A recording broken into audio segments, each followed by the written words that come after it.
Hey everyone, is your water heater making weird banging, popping, or hissing sounds? And today I'm going to explain why your water heater is noisy and what you can do to fix it before it becomes a bigger problem. Most of the time, noise comes from sediment buildup at the bottom of your tank. Minerals in your water settle and trap steam bubbles, which pop and create that familiar popping or rumbling sound. Flushing your water heater annually can clear out the sediment and reduce the noise. Another common culprit is metal expansion and contraction. As the tank heats up, metal parts expand and make clicking or ticking noises.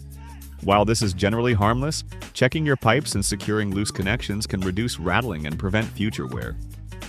Finally, a loose or faulty heating element can cause humming or buzzing. Over time, elements can wear out or loosen in the tank. Tightening or replacing them keeps your water heater efficient and quiet, and prevents bigger repairs down the line. So there you have it. Sediment buildup, metal expansion, and faulty heating elements are the main reasons your water heater is making noise. Regular maintenance and timely fixes keep your hot water running smoothly. For more tips, visit anytimeplumbing.net. And don't forget to like, comment, and subscribe for practical plumbing advice you can trust.